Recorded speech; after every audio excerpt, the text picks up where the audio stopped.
இன்றைக்கி நம்ம வந்து டிஎன்பிஎஸ்சியில் வந்து நெக்ஸ்ட்டு என்ன பார்க்க போகிறோன்னா தொகை சொற்களை விரித்து எழுதுக அப்படின்னு வந்து டிஎன்பிஎஸ்சியில் வந்து கேட்பாங்க தமிழில். ஸோ அதை பற்றி நிறைய ஏதாச்சும் 1-2 தான் வரும். ஸோ நம்ம நிறைய படித்து வச்சுருந்தா தான் நம்மளால் ஏதாச்சும் அந்த ஒன்றை வந்து அட்டன் பண்ண முடியும். ஸோ ஃபஸ்ட்டு நம்ம வந்து பார்ப்போம். இருவினை அப்படின்னு கேட்டிருந்தாங்கன்னா இருவினை வந்து நல்வினை தீவினை. ஓகேவா? நெக்ஸ்ட்டு இருதிணைனா உயர்திணை அஃறிணை. இருமைனா இன்மை மறுமை. ஈரசைனா நேரசை நிறையசை. ஈரச்சம்னா பேரச்சம் வினையச்சம். முத்தமிழ்னா இயற்றமிழ் இசைத்தமிழ் நாடகத்தமிழ். முப்பால்னா அறத்துப்பால் பொருட்பால் இன்பத்துப்பால். மூவிடம்னா தன்மை முன்னிலை படர்க்கை. மூவேந்தர் சேரர் சோழர் பாண்டியர். முன்னீர்னா ஆற்று நீர் ஊற்று நீர் மழை நீர். முக்கனினா மா பலா வாழை.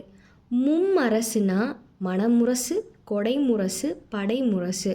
முச்சங்கம்னா முதற்சங்கம் இடைச்சங்கம் கடைச்சங்கம். முக்குற்றம்னா காமம் வெகுளி மயக்கம். முக்கொடினா விற்கொடி புலிக்கொடி மீன்கொடி. முக்காலம்னா இறந்த காலம் நிகழ்காலம் எதிர்காலம். முக்குணம்னா சத்துவகுணம் ராசகுணம் தாமசகுணம். முச்சங்குனா வெண்சங்கு கலஞ்சங்கு சலஞ்சலம். ஓகேவா? முச்சங்குன்னா எல்லாமே சங்குன்னு முடியாது. ஓகேவா? வெண்சங்கு சலஞ்சலம் பாஞ்ச சன்னியம்.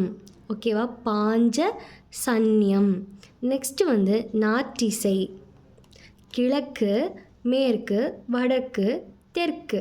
நெக்ஸ்ட்டு வந்து நானிலம் குறிஞ்சி முல்லை மருதம் நெய்தல். நெக்ஸ்ட்டு நான்மறை Rig Yajur Sama அதர்வனம்.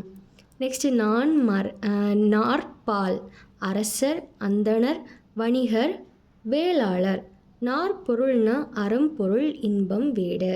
Okay, next topic வந்து நெக்ஸ்ட் வீடியோவில் பார்க்கலாம். Thank you, by.